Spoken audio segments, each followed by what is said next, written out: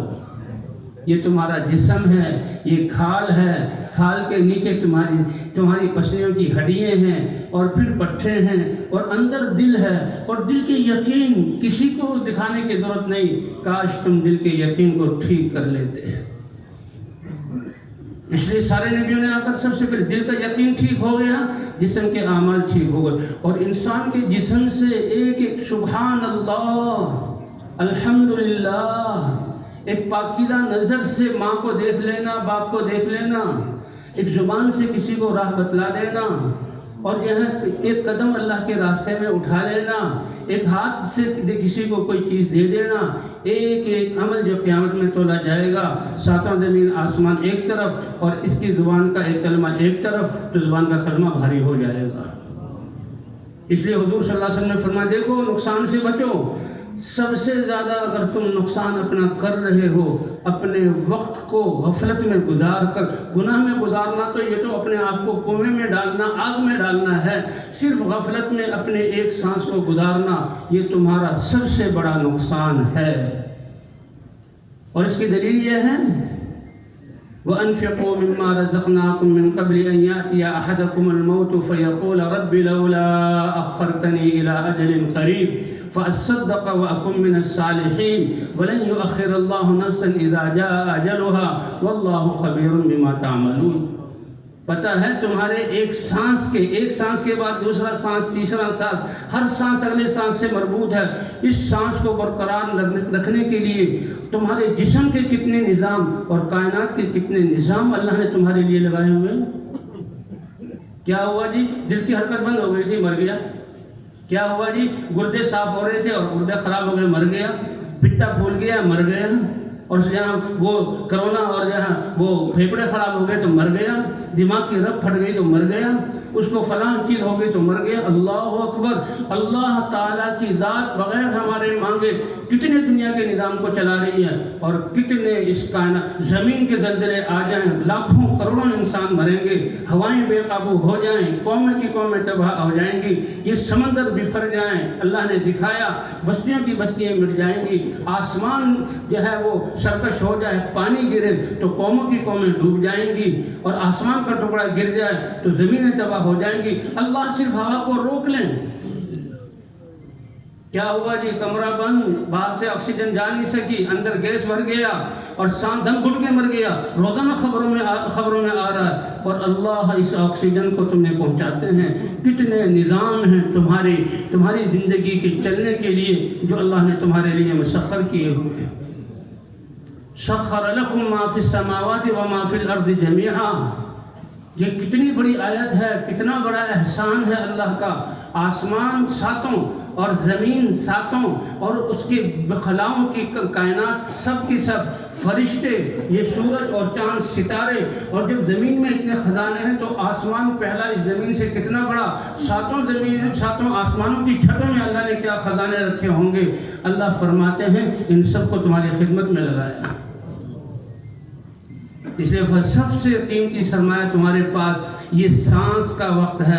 جب فرشتہ آئے گا اور جو ہے سانس کی رگ پر ہاتھ رکھے گا، اور دنیا کا عالم جو ہے اس لیے دیکھتے ہیں، مرنے والے کی آنکھیں پتھرا جاتی ہیں اور وہ آسمان کی طرف دیکھتا ہے، خدا نہ خواستہ اگر وہ نافرمان ہو تو ڈراؤنی اس کی شکل ہوتی ہے، اور اگر بھائی ایمان والا ہو اس کی روح تو مسکراتے ہوئے نکلتی ہے۔ وہ فرشتوں کو کہتا ہے آ جاؤ آ جاؤ، تمہارے میں انتظار میں تھا، میں نے تو اس کی تیاری کی ہوئی ہے۔ ایک قصہ لکھا ہے ہماری کتابوں میں، ایک اللہ والے تھے اور وہ تیاری کی ہوئی تھی، وہ ہر وقت راضی، ہم تو ڈرتے کیوں ہیں، تیاری نہیں کی ہوئی۔ وہ ایک پرانے زمانے کے شاہی حکیم کی دکان کے پاس سے گزرے، کیا چمکدار دکان تھی، کیا چمکدار اس میں سراہییں تھی اور بوتلیں تھیں اور مرتبان تھے، اور کیا سونے چاندی کے کشتے اس میں رکھے ہوئے تھے، اور وہ حکیم صاحب بڑے تو جو ہے طلاق سے بیٹھے ہوئے کہنے لگے حکیم صاحب تمہاری روح کیسے نکلے گی؟ کیوں کہ تمہاری روح تو ایک ایک مرتبان اور ایک ایک جو ہے بوتل جس میں یہ کشتے ہیں اس کے ساتھ اٹکی ہوئی ہے، تمہاری موت کی تم کا میری اللہ کی شان کے موت کا وقت آیا ہوا تھا۔ اس نے 2 رکعت نماز پڑھی اور جو ہے وہ چادر بچھائی لیٹے اور لا الہ الا اللہ محمد رسول اللہ پڑھا اور روح نکل گئی۔ فرمایا کہ دیکھو جو اللہ نے جان اللہ نے دی اور ہر ایک کو سب کو دی، اور جسم اللہ نے دیا سب کو برابر دیا۔ یہ بتائیں یہ زندگی دینے میں اللہ نے جو ہے کہ جس کو زندگی دی ہے وہ کسی کو کچھ آدھی زندگی سے مراد جب زندگی کا وقت ہے اس میں کچھ کم استعداد دی ہو، زندگی سب کو دی، اور مال جو ہے کسی کو زیادہ کسی کو کم، کہ یہ اللہ کا دیا ہوا ہے، اللہ ہی کے دین کے لیے لگا لو، کیونکہ موت کے وقت یہ کام آئے گا۔ موت کے وقت آنے سے پہلے فیقول رب لولا اخرتنی، وہ چیخے گا اے اللہ کچھ اور چند ساتھ، اب مجھے پتہ لگ گیا، چند سانس اور دے دیجئے۔ اللہ فرمائیں گے، فرما رہے ہیں قرآن میں، جب وہ وقت آ گیا تو ایک سانس زیادہ نہیں کر سکتا، اور اللہ کو پتہ ہے کہ جو تم نے اعمال کیے ہیں اور قیامت میں تمہارے سامنے کر دے گا۔ اللہ نے یہ آنکھیں دی ہیں تو ایک ایک دیکھنے کا حساب ہوگا، ایک ایک آنکھ میں چیزوں کی شکل، ان کی دوری اور نزدیکی اور ان کا حسن نظر آتا ہے۔ ایک ایک نعمت میں اللہ نے کتنی نعمتیں دی۔ اللہ کا شکر ہے اس تبلیغ کی وجہ سے اللہ نے پوری دنیا کو جوڑا، اور اللہ اس تبلیغ کی وجہ سے یعنی کیا کیا نعمتیں، کتنی دنیا کے لوگ آتے ہیں، ان کی بولیاں، ان کی شکلیں، ان کی معاشرت، ہمیں رائے میں ہوتے، پاکستان میں ہوتے ہوئے اللہ اس دین کی برکت سے ہمیں ان کو ہمارے پاس لاتا ہے، اور کیسے کیوں آ رہے ہیں، اس دین اس محنت کی وجہ سے آ رہے ہیں۔ تو رائے میں ایک نوجوان آیا، صلاح اس کا نام تھا، تھائی لینڈ کا، بہت خوبصورت اور نابینا تھا، وہ حافظ قرآن اور عالم، حافظ قرآن اور عالم، اور تجوید 7 عشرہ کا قاری، اور آواز بڑی اچھی، آواز بہت اچھی اور بہت خوبصورت، نابینا تھا۔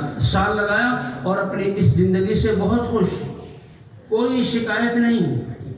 تو ہم ملتے تھے اس سے تو ایک دفعہ سے پوچھا سلام تمہاری زندگی کی کوئی تمنا ہے؟ کہ نہیں اللہ نے سب کچھ دیا, اللہ نے دین دیا, حافظ قرآن, اس پر شکر ادا کرتا تھا.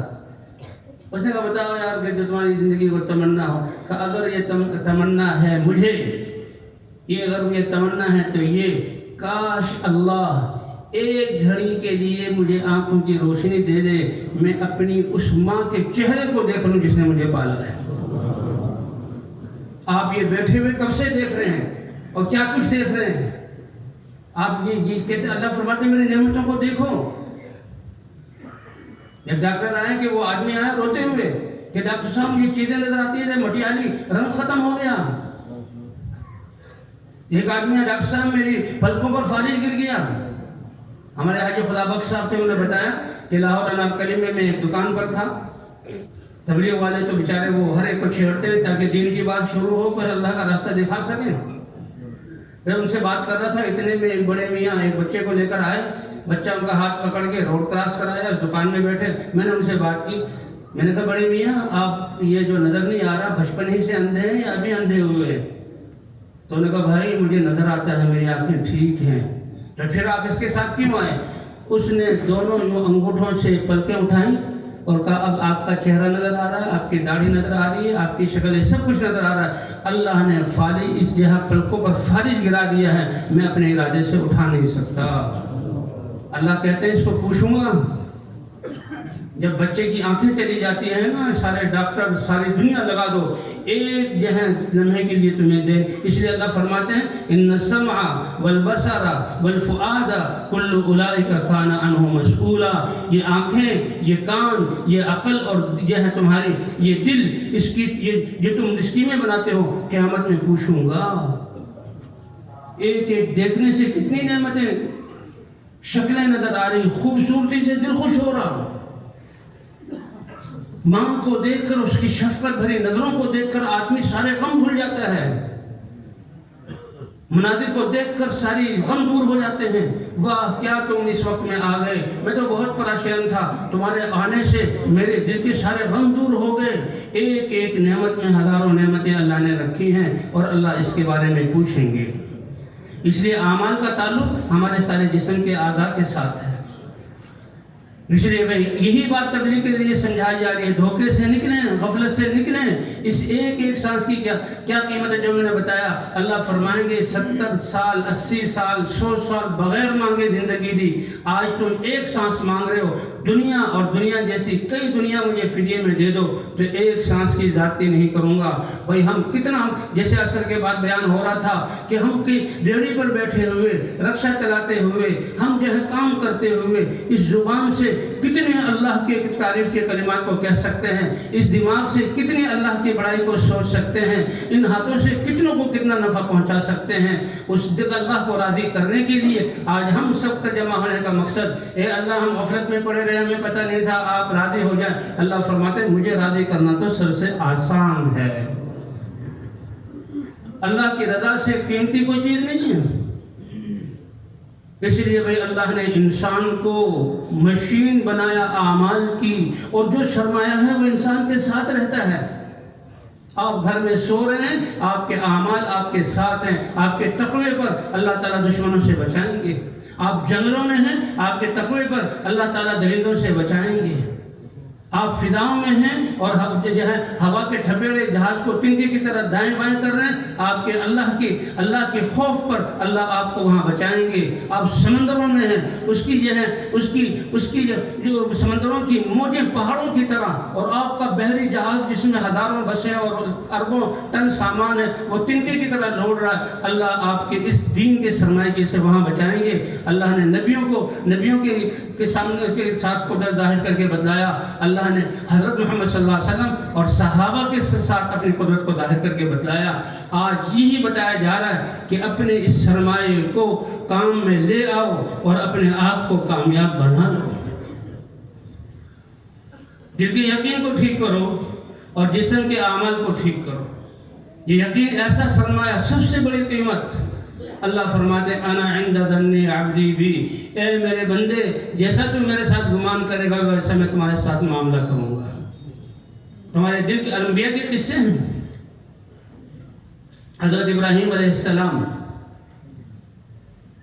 حکم ہوا کہ اپنی اس جوان بیوی حاجر کو اور اس عظیم بچے اسماعیل کو جس کی پشت میں نور ہے آخری نبی کا وہ بیٹا پیدا ہوگا، حضرت محمد صلی اللہ علیہ وسلم آئیں گے، اس دودھ پیتے بچے اور بیوی کو میرے حکم پر شام کے جہاں باغات اور ٹھنڈے سایوں پھلوں والے علاقوں سے لے کر آبادی والے ایک بیابان اور زندگی کے کوئی آثار میرے حکم پر لے کر چلو، چھوڑ کر آؤ۔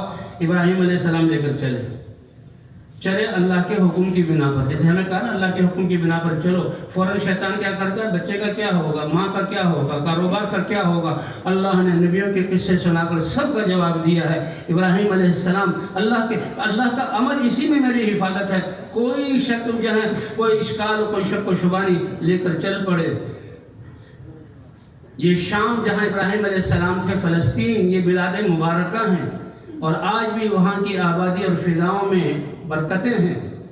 تو بہرحال ابراہیم علیہ السلام لے کر چلے، شام کی لہلاتے باغ اور باغات اور چشمے اور سائے اور ٹھنڈک یہ ختم ہوئی، اور اردن کے دشت اور صحرا آئے، پھر عرب کے پہاڑ آئے اور ان پہاڑوں کی جہاں سنگلاخی آئی اور سورج کی تپش آئی، اور پھر سب سے زیادہ گرم علاقہ پہاڑوں کی ایسے ایک وادی ہے، ایک ٹیلہ ہے، کہا اے ابراہیم میرے حکم پر اس کو روک دو۔ اب کیا ہے، صرف اللہ کا حکم، کس بنا پر چھوڑو، اللہ کے حکم۔ بھئی یہ واقعہ ہمیں سنایا گیا کہ اللہ کا معاملہ ہمارے ساتھ بھی بالکل وہی ہے، اللہ کی قدرت آج بھی وہی ہے جو ابراہیم علیہ السلام کے زمانے میں تھی۔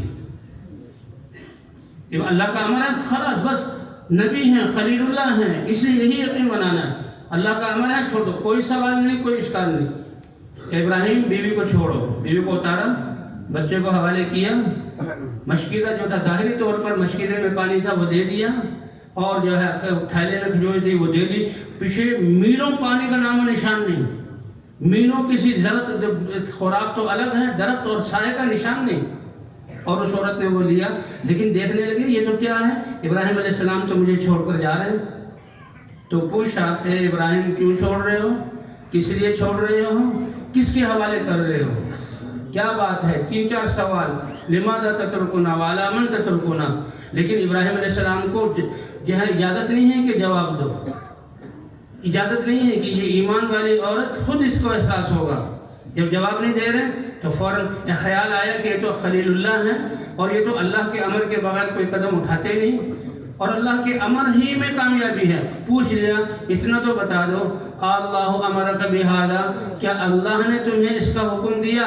تو حدیث میں آتا ہے اشار برأسہ وقال النعم، صرف زبان سر سے ہاں کا اشارہ کیا اور زبان سے کہا ہاں۔ قربان جائیں اس عورت کے کہ جب پتہ لگا کہ میرا خائن میری ایسی آبادی والے اور رشتہ داروں اور مبارک شہر سے نکال کر اس بیابان ہلاکتوں کی جگہ میں اللہ کے امر کی بنا پر چھوڑ کر جا رہا ہے اور کچھ نہیں کہا، پھر آپ اطمینان سے جائیے، میں بھی اطمینان سے زندگی گزاروں گی، کیونکہ میرا یقین ہے کہ اللہ کے امر کی بنا پر میرے یہاں رہنے سے اللہ مجھے ضائع نہیں کرے گا۔ اے ایمان والو، تم کارخانوں کے محتاج ہو، تم ان عہدوں کے محتاج ہو، تم ان چیزوں کے محتاج ہو، بتاؤ قرآن میں نے بتایا نہیں اور تم سے پوچھا نہیں، غلے تم اگاتے ہو اللہ اگاتا ہے، پانی تم برساتے ہو یا اللہ برساتا ہے، آسمانوں کا نظام کون چلا؟ اللہ فرماتے ہیں اگر سورج کو میں روک لوں، تمہارے پاس کوئی طاقت جس کو تم الہ بناؤ سورج کو سرکا سکتا ہے؟ جواب ہے نہیں۔ اے اللہ، غلے بھی آپ اگانے والے، پانی بھی آپ برسانے والے، سانس بھی آپ چلانے والے، تو جب ایمان ہے تو اللہ کے امر کو مانو۔ تو یہ اللہ کا امر اذن لا یضیعن اللہ، یہ یقین، اس پر اللہ نے اپنی قدرت کا اظہار کیا۔ ابراہیم علیہ السلام کو بھی اطمینان ہے کہ اللہ کے امر پہ چھوڑ کے جا رہا ہوں، اور اس عورت کو بھی اطمینان ہے کہ میرا یہ رہنا اللہ کے امر کی بنا پر ہے۔ اس لیے کہتے ہیں کہ لا الہ الا اللہ کی دعوت سے ان چیزوں کا یقین نکالو، اور نمازوں کے ذریعے اللہ کے احکام کو جسم کا عادی بناؤ۔ جیسے بات آئی کہ ایمان یہ بنیاد ہے اور یہ یقین ہے، اس سے بڑی کوئی دولت نہیں۔ اگر یہ مسلمان ایمان کا ایک ذرہ بھی لے گیا اور قیامت میں اس کی زندگی نافرمانی کی بھری ہوئی، اللہ معاف کرنا چاہیں سب گناہ معاف کر دیں، اللہ ہی کی تو نافرمانی ہوئی ہے، اللہ نے معاف کر دیا، اللہ سے کوئی پوچھنے والا نہیں، یا سزا دیں جہنم میں اور اس گناہوں کی نحوستوں کو دھو لے، اللہ ہم سب کو بچائے اور اللہ اپنی فضل اور مغفرت کو ہمیں عطا فرمائے۔ تو ایک ذرے کے بدلے میں اللہ دنیا سے 10 گنا بڑے مرتبے والی وہ جنت عطا فرمائیں گے جس کی زمین مشکی ہوگی اور جس کا گھاس زعفران کا ہوگا۔ یہ اس یقین کی ایک ذرے کی قیمت ہے، یہ ان اعمال کی قیمت ہے۔ او بھائیو، آخرت بھی ہماری ان اعمال سے بنے گی اور دنیا بھی ہماری ان اعمال سے بنے گی۔ جیسے پہلے بنائی، ابراہیم علیہ السلام کو آگ میں کس نے مچایا، اور حاجر علیہ السلام کو اس جنگل بیابان میں آب زمزم دے کر کس نے بسایا، اور پھر وہاں پر بیت اللہ کیسے بنوایا، ایک جان نے اور اس کے ایک بیٹے ننھی سی جان نے، دو نے قربانی دی، اللہ نے بیت اللہ بنوایا، اور بیت اللہ بنوا کر اس جگہ قیامت تک آنے والے اربوں انسانوں کے اعلیٰ قسم کے کھانے اور پانی کا اللہ نے اس کی قربانی اور اللہ کے امر کو پورا کرنے پر انتظام کیا ہے کہ آج اللہ کے راستے میں نکلنے کی جو بھوک اور پیاس ہمیں آ جائے اللہ ضائع کر دیں گے۔ وہ تو صرف اللہ کا امر زندہ کرنا، اور ہمارے لیے تو حکم ہے کہ ایسا امر جس سے ساری کائنات میں اللہ کے اوامر زندہ ہو۔ اس لیے بھائی اللہ نے جہاں سرمایہ وہ اور اسباب کامیابی کے ہر ایک کو برابر دیے، دل کے یقین کو ٹھیک کر لو اور اعضاء کے استعمال کو ٹھیک کر لو، اور اللہ کا دین اترا ہے۔ اس لیے ایمان کے بعد سب سے بڑا عمل اللہ کا نماز ہے۔ اللہ اکبر۔ ہم نے اللہ سے یہ لا الہ الا اللہ وعدہ ہے، جسے کارخانے میں مزدور کے جی میں سارے آپ کے قواعد قبول کر لیے، وقت پر آؤں گا، یہ کام کروں گا، اتنی تنخواہ ہے اور یہ رعایت ہے، سارے کا ایک عہد ہو گیا، تو اس کے ذمے بھی اس کے ذمے بھی، تو اس طرح لا الہ الا اللہ ایک عہد ہے۔ اے اللہ، ہم نے دل کے یقین کو سب سے نکال کر تیری ذات پر کیا اور تیرے حکموں کو مانوں گا، یہ اللہ سے عہد۔ اللہ اتنے خوش ہو جاتے ہیں کہ اب تیری ساری زندگی میرے احکام کے مطابق گزرے گی، لیکن تیرے جسم کا استعمال ٹھیک ہو، اس کے لیے اللہ نے نماز کا حکم دیا۔ حضور صلی اللہ علیہ وسلم کی مبارک زندگی، جیسے عصر کے بعد بیان ہوا کہ یہ دعوت ہے اپنی زندگی کو حضور کی زندگی کے مطابق بنا لو، اللہ وہ مددیں فرمائیں گے جو صحابہ کرام کے ساتھ فرمائی۔ تو اس دین میں ایک حکم ہے حج کا، تو وہ حج تو مالداروں پر فرض ہے، اور زندگی میں ایک مرتبہ ہے، جو مالدار ہیں شرائط پورے ہیں، زندگی میں ایک مرتبہ، جان بھی لگے گی مال بھی لگے گا، جانے کی مشقت جان پہ بیت رہی ہے، پیسے خرچ ہو رہے ہیں، مال خرچ ہو رہا ہے، طواف کرنا، سعی کرنا، یہ کوئی جانا آنا پہلے تو مہینوں ہوتا تھا، آج کل 10 دن میں بھی ہو جاتا ہے، لیکن یہ مالداروں پر ہے۔ زکوٰۃ کا حکم ہے اللہ تعالیٰ کا مال کے بارے میں، اور یہ سنیں اللہ نے جو زکوٰۃ کا نظام بنایا، اللہ کو پتہ ہے کہ ان ایمان والوں میں کتنوں کو کتنا مال دینا ہے، کتنوں پر زکوٰۃ ہے، اور ان کی زکوٰۃ کی وصولی کے لیے کتنوں کو محتاج بنانا، یہ اللہ کا نظام ہے۔ اگر آج امت مسلمہ اللہ کے فرض کی ہوئی زکوٰۃ کو ہی ادا کرے تو ان کے ملکوں میں کوئی بچہ بھوکا نہ سوئے دنیا میں، کیونکہ اللہ کا نظام ہے۔ مالداروں کے مال میں بھی برکت ہوگی، ان کی جان بھی بچے گی، اور کسی انسان کو بھوک اور کوئی بے گھر نہیں رہے گا، کوئی پیاسا نہیں رہے گا، کوئی بے لباس نہیں رہے گا۔ یہ اللہ کا نظام ہے زکوٰۃ کے بارے میں، یہ اللہ کا نظام ہے۔ آج کہتے ہیں کمپیوٹرائز نظام بنا لیا ہے، فیڈ کر دو، اور یہ جو ہے جہاز بھی اور ٹرینیں بھی اس کے مطابق چل رہی ہے۔ اس میں جو دھوکہ لگ سکتا ہے، تباہی آ سکتی ہے، لیکن اللہ نے جو نظام بنایا اس میں ذرہ برابر بھی نقصان اور فائدہ نہیں ہے۔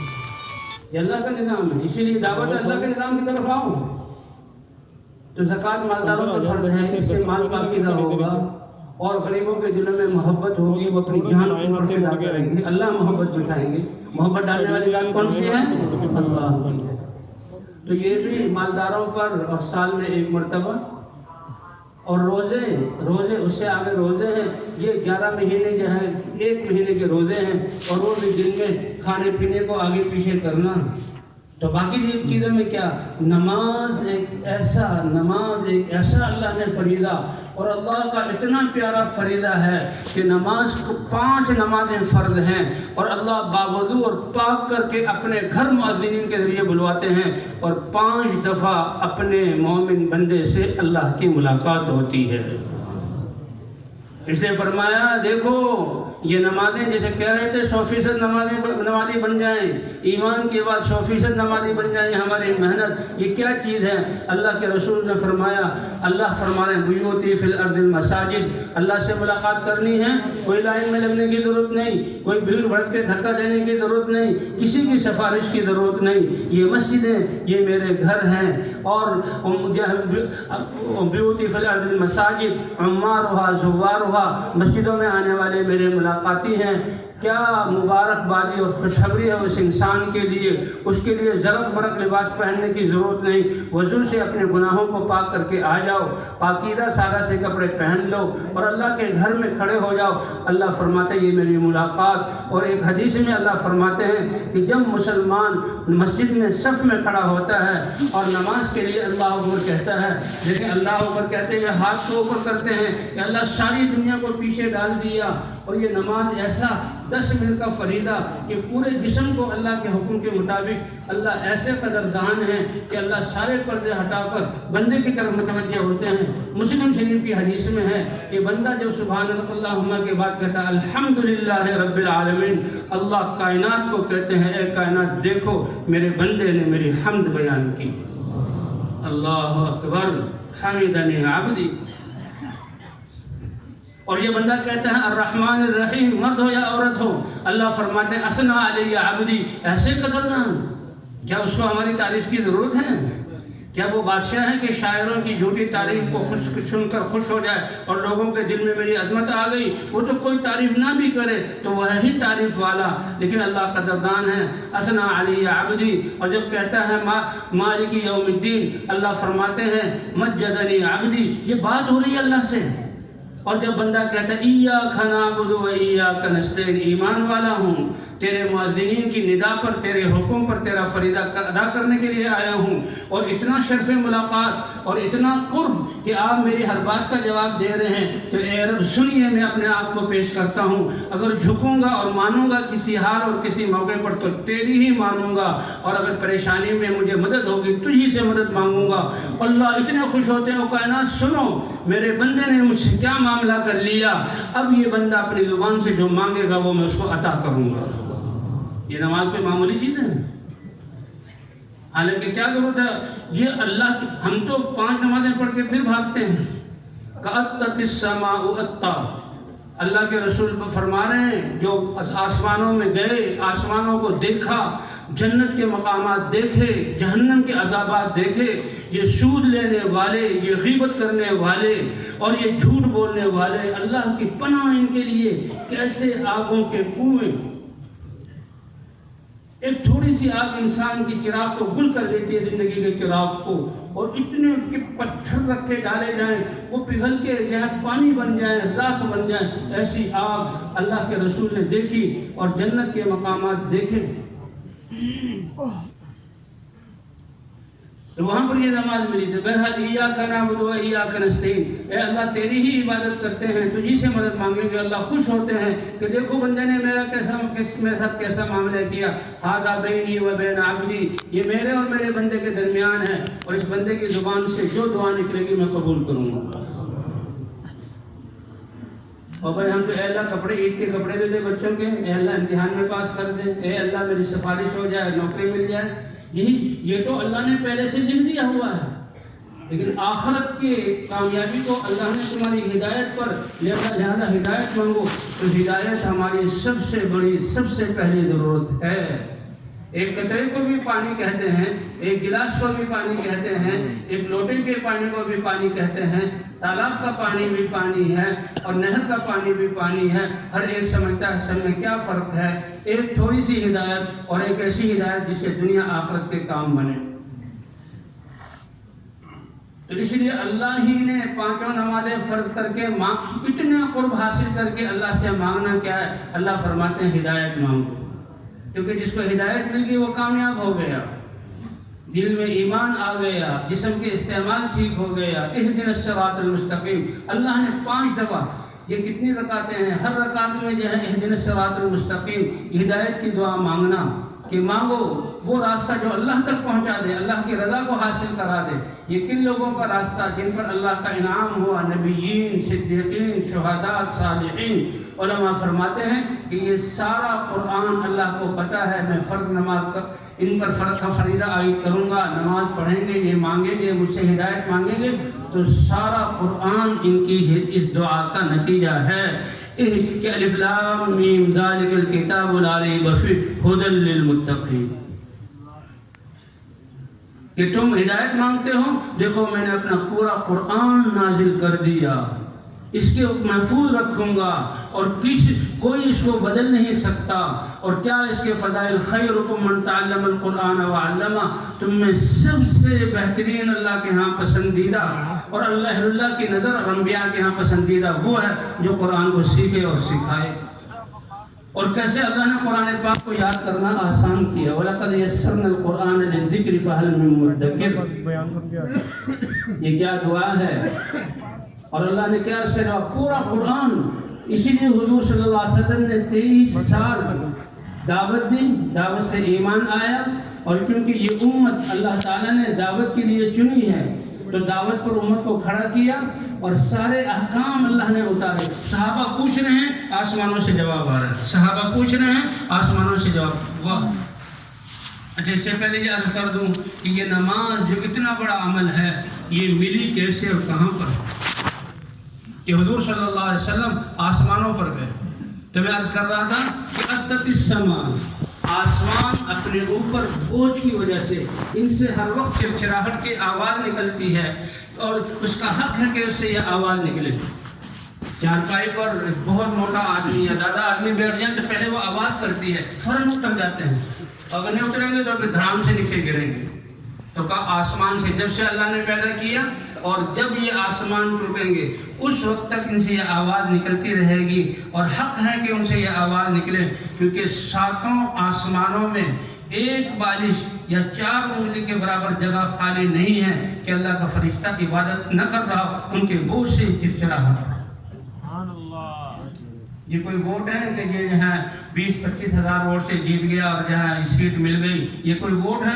سارے فرشتے، کتنے فرشتے ہوں گے اللہ کی عبادت میں، اور ان کی عبادت ایسی ہے جو رکوع میں ہے تو وہ رکوع میں قیامت رہے گا، جو سجدے میں ہے تو سجدے میں رہے گا، جو قاعدے میں ہے تو قاعدے میں رہے گا، اور جو ہے قومے میں ہے تو قومے میں رہے گا قیامت تک۔ اور قیامت میں اور پھر اللہ کتنے بڑے ہیں کہ وہ جب یہ تو اللہ کی عبادت میں لگے ہوئے ہیں، قیامت میں اللہ کا دربار لگے گا تو جیسے انسان اللہ کی زیارت کریں گے فرشتے بھی دیکھیں گے، تو یہ فرشتے اتنے پاکیزہ اور اتنی عبادت کے بعد جو اللہ کو دیکھیں گے تو بے ساختہ ان کی زبان سے نکلے گا، اے اللہ تیری ذات اتنی بڑی ہے، جیسے آپ کو پہچاننا چاہیے تھا ہم پہچان نہ سکے، اور جیسے آپ کی عبادت کرنی چاہیے تھی اس کی عبادت نہ کر سکے۔ یہ ہے علم، اس میدان میں ہمیں اترنا ہے۔ اسی لیے ہمارے اسلام کی دین کی ابتدا ہی اللہ کی معرفت سے ہے، اور اللہ نے کتنا فضل کیا کہ فرشتوں کا قیام میں ہے تو اس کی عبادت صرف قیام، جو رکوع میں ہے اس کی عبادت رکوع، جو سجدے میں ہے اس کی عبادت سجدہ، تشہد میں ہے اس کی عبادت سجدہ۔ اور اے ایمان والے، ان فرشتوں کی، سارے فرشتوں کی عبادت کے اعمال کا مجموعہ 2 رکعت نماز کی صورت میں نے تمہیں دے دی ہے۔ یہ نماز کو چھوڑ کر ہم کتنا بڑا نقصان کر رہے ہیں، اور ہمیں احساس بھی نہیں، ہمیں احساس بھی نہیں۔ اسی لیے اور پھر ایک روایت میں آتا ہے کہ فرشتوں کی ساری عبادت نمازی کی 2 رکعت نماز میں اللہ نے دی، اور ایک چیز اور زیادہ دی، اور وہ کیا ہے؟ قرآن پاک کی تلاوت، کیونکہ فرشتے قرآن پاک تو اس امت کو ملا ہے، وہ فرشتے تلاوت نہیں کرتے، وہ تسبیح تقدیس کر رہے ہیں جس میں آتا ہے، اور اے امت محمدیہ تم قرآن کو پڑھتے ہو، وَإِذَا قُرِئَ الْقُرْآنُ فَاسْتَمِعُوا لَهُ وَأَنصِتُوا۔ تو یہ نماز ایسی عبادت ہے جو یہ اللہ نے دی، اور ایسی 5 دفعہ سے اپنے گھر بلاتے ہیں۔ کیا اللہ کی مہربانی ہے، کیا اللہ کا کرم ہے، مؤذنین کو کہا جاتا ہے ابھی رات گزری نہیں، ابھی صبح صادق طلوع ہوئی نہیں کہ دنیا میں مؤذنین اللہ اکبر کی صدائیں لگاتے ہیں، اور جب ان کی دعوت کے الفاظ فضاؤں میں آتے ہیں اللہ شیطان کو بھگا دیتے ہیں تاکہ میرے بندوں کو غافل نہ کرے۔ بستروں سے اٹھو تو اللہ کے گھر سے ابتدا، ظہر کی نماز جب بازار گرم ہو جائیں اور بکری شروع ہو جائے، معاملات شروع ہو جائیں، پھر اللہ، کیونکہ یہ نہ سمجھنا تمہارے رزق ان میں ہے، پالنے والی ذات کون سی ہے؟ اللہ کی ہے۔ ابھی کام کو سمیٹنے لگے ہیں، ابھی تو ہم نے غیر فطری زندگی اختیار کی نا۔ غیر فطری کیا ہے کہ جو رات ہے سونے کے لیے اس کو ہم نے جگراتا کر دیا بجلیوں کی وجہ سے، اور جب فطری زندگی تھی تو اثر کے وہ دکانیں بند کر کے آپ حضرات بوڑھوں کو معلوم ہوگا کہ لوگ اپنے گھر کی طرف جاتے تھے کہ گھر میں بعد میں جاؤ، پھر اللہ کے دربار کی حاضری دو، اور سورج غروب ہوا جیسے دن کی ابتدا میں تم نے اللہ کے دربار کی حاضری دی، ابھی دن کی انتہا میں بھی اللہ کے دربار کی حاضری دو، اور پھر سونے لگے ہو، نیند بھی اللہ کی طرف سے، تو سونے سے پہلے 5 دفعہ اللہ بلاتے ہیں۔ اور نماز ایسا فرض ہے کہ انسان بیمار ہو جائے نماز معاف نہیں کہ بیٹھ کر نماز پڑھو، اگر بیٹھ بھی نہ سکے اتنا بیمار ہو تو لیٹ کر نماز پڑھو، اور رکوع سجدہ اشارے سے کر کے تو اشارے سے پڑھو۔ حتیٰ کہ آج کل وہ حدیثیں پڑھی ہم نے کہ حضور صلی اللہ علیہ وسلم کیونکہ دعوت دینے جا رہے ہیں اور آپ کا دین اللہ کی طرف بلانا، بتوں کی نفی، اس لیے دشمن لوگ آپ کے دشمن جنگ کے لیے آتے تھے، لڑائی کرتے تھے، حالت جنگ میں بھی اللہ نے نماز کو معاف نہیں کیا۔ حالت جنگ میں بھی اللہ نے نماز، کیوں؟ یہ بندے اور اللہ کی ملاقات ہے، اللہ چاہتے ہیں 5 دفعہ۔ تو عشفان کے مقام پر حضور صلی اللہ علیہ وسلم، صحابہ کرام فرماتے ہیں ہم حضور صلی اللہ علیہ وسلم کے ساتھ نکلے تو فاستقبلنا المشرکون، ہم نے دیکھا کہ کافروں کو پتہ لگ چکا ہے اور وہ تو ایک میدان میں ہمارے بالکل سامنے اور لڑائی کے لیے تیار ہیں۔ تو یہ بھی پہنچے، کافروں کا لشکر پہلے سے موجود تھا۔ ظہر کی نماز کا وقت ہوا تو سب مسلمانوں نے نماز پڑھی، کیونکہ وہ ایسا تھا کہ بھئی صفیں باندھی جائیں، جنگ کا اعلان ہو، ڈبل بجیں، لڑائی ہو، تو حضور صحابہ نے پہلے نماز پڑھ لی، سب کے سب نماز میں، اللہ کے رسول امام ہیں اور یہ نماز ہے۔ اب جب نماز پڑھ کے سلام پھیرا اور ہتھیار بندوں کے سامنے کھڑے ہوئے تو کافروں کو انہوں نے اپنے ماتھوں کو ہاتھ مارے، یہ کیا ہوا؟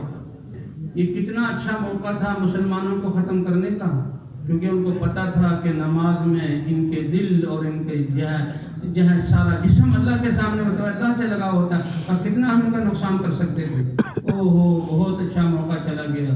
تو کہہ رہے نہیں کوئی بات نہیں، یہ مسلمان کی زندگی میں 1 دفعہ نماز پڑھتا ہے کہ موقع چلا گیا، مسلمان 5 دفعہ پڑھتا ہے۔ ابھی چند گھنٹوں کے بعد ابھی عصر کی نماز ہوگی، اور عصر کی نماز وہ ہے جو ان مسلمانوں کو اپنی اولادوں اور جانوں سے بھی زیادہ محبوب ہے۔ اور آج ہمارا نماز کے ساتھ کیا معاملہ؟ 5 روپے پر نماز کو آگے پیچھے۔ اس لیے بھائی یہ دعوت ہے کہ یقین کو بناؤ اور نمازوں کو بناؤ۔